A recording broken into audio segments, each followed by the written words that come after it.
Hello everyone, स्वागत है आप सभी का आपके अपने यूट्यूब चैनल वंदना क्रिएटर पर। मैं बताने जा रही हूँ आप सभी को एक बहुत अच्छी धुनी जो कि हमेशा मैं नवरात्रों में अपने घर में भी देती हूँ। तो कल से शुरू हो रहे हैं चैत्र मास के नवरात्रे। तो आप सभी को सबसे पहले हिंदू नववर्ष की बहुत बहुत शुभकामनाएँ और नवरात्रों की भी बहुत बहुत शुभकामनाएँ।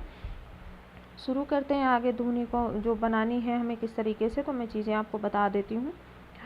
तो चलिए स्टार्ट करते हैं बिना किसी देरी के। ये है तगर, वो है अगर, ये गूगल धूप है, और ये है जटामासी, ये छरीला है, और ये छोटी इलायची है, और ये है लौंग। लौंग तो आप सब जानते ही हैं।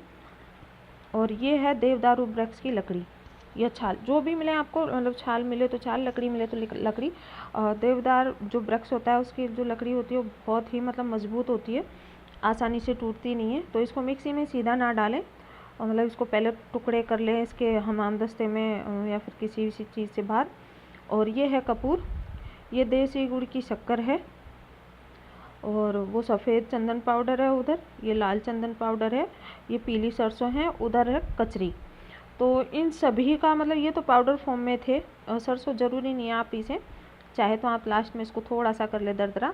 ये पाउडर फॉर्म में है सारी, और चंदन आप पाउडर फॉर्म में ही लाएं। ये है गाय का घी। मैं किसी भी कंपनी का कोई प्रचार नहीं कर रही हूँ, बस मैं पैकिंग वाला मुझे ये मिला तो मैं ये घी ले आई। आपके पास अगर आस पड़ोस में कोई गाय है और उसका घी मिल जाए शुद्ध तो आप वो ले लें। मैं किसी भी कंपनी का कोई प्रचार नहीं कर रही हूँ बिल्कुल भी, बस मैं वो गाय का घी लेकर आई हूँ तो मैंने आपको दिखाया है। तो ये जो सारी चीज़ें हैं मैंने डाल ली है, मिक्सी के जार में डाल रही हूँ मैं इनको। मिक्सी के जार में डाली मैंने, लेकिन इस लकड़ी के टुकड़े को मैंने अलग से ही रखा। और पिस्ता नहीं है मिक्सी में, तो गलती ना करें आप बिल्कुल डायरेक्ट डालने की। इसको बहुत मतलब मज़बूत लकड़ी होती है ये। और मिक्सी के जार में डाल रही हूँ। डालने के बाद इनको दरदरा सा पीस लूँगी मैं अच्छे से। और उस लकड़ी के टुकड़े को भी मैं छोटे वाले हमामदस्ते से, वो मुझसे टूटी नहीं थी, तो मैंने जो बड़ा वाला होता है लोहे वाला, उससे उस लकड़ी को थोड़ा सा तोड़ा था, वरना छोटे वाले से तो कोई असर हुआ ही नहीं उस लकड़ी के ऊपर। ये देखिए, फिर मुझे बड़ा वाला ही निकालना पड़ा, और स्लैब पे इस तरीके से मैंने उसको तोड़ा इस वाले हमामदस्ते से। छोटे वाले से तो असर ही ना हुआ इस लकड़ी पर। और पीस लिया है मैंने सबको कुछ इस तरह सा। थोड़ा मोटा रह गया है, मैं दोबारा से पीसूँगी इसको। देखिए कुछ इस तरीके से। ये अभी थोड़ा मोटा है, थोड़ा और बारीक करना है। तो ये मैंने बारीक कर लिया था, निकाल लिया है थाली में। ये पूजा का जो सामान होता है, मेरी थाली वगैरह जो अलग ही है, वो कांसे की है ये थाली, ये अलग ही है। पूजा के लिए जो चीज़ें रखती हूँ मैं वो अलग ही हैं। ये जो पाउडर फॉर्म में जो चीज़ें हैं उनको भी मैंने मिक्सी में डाल लिया है, इनको भी मैं थोड़ा सा चला लूँगी।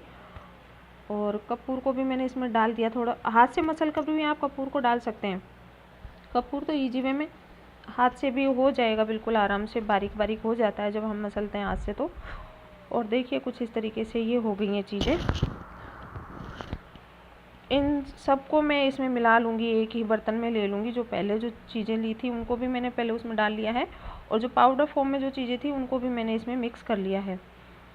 तो आप सभी को अच्छे से मिलाएं, और उसमें डालूँगी मैं गाय का घी। गाय का घी बिल्कुल इतना डालना है कि जो मिश्रण हमने बनाया है ये भुरभुरा सा हो जाए, मतलब ज़्यादा चिपके नहीं, भुरभुरा सा चाहिए होता है हमें। ये हवन सामग्री बिल्कुल भी नहीं है।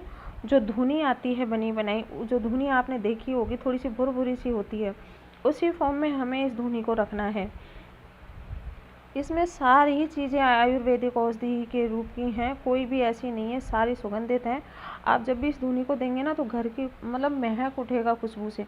जब मैं इसको बना रही थी ना तो घर में इस चीज़ की खुशबू हो गई थी सब जगह। और देखिए इस तरीके से जैसे हम दाल बाटी या चूरमे का जो मोइन डालकर चीज़ें बनाते हैं ना, तो मोइन के बाद वो आटा देखते हैं बांध कर, वैसा कुछ बन जाए, उस तरीके का हमें इस धुनी को रखना है। करना क्या है कि आपको एक गाय का कंडा लेना है, उसको गैस पे जलाओ, और थोड़ा सा ऐसा हो जाए, मतलब आग बन जाए उसकी, तो उसको लेकर उस पर थोड़ी सी ये धुनी डालें, और पूरे घर में आप पाठ करते वक्त या पाठ करने के बाद इसको घुमा दें, और कहीं भी एक सेंटर में रख दें, बाद में थोड़ी बहुत बचे उसको, तो वो धुनी अपना काम करती रहेगी। तो बहुत ही अच्छी ये धुनी है, एक बार आप यूज करके देखें और अपने अनुभव मुझे बताएं, क्योंकि जो मैं करती हूँ वो आप लोगों के साथ शेयर करती हूँ, मुझे अच्छा भी लगता है। तो ये छोटी छोटी चीज़ें हैं जो अपने घर में करती हूँ। मैं बिल्कुल बिजी रहती हूँ। तो ये था मेरा आज का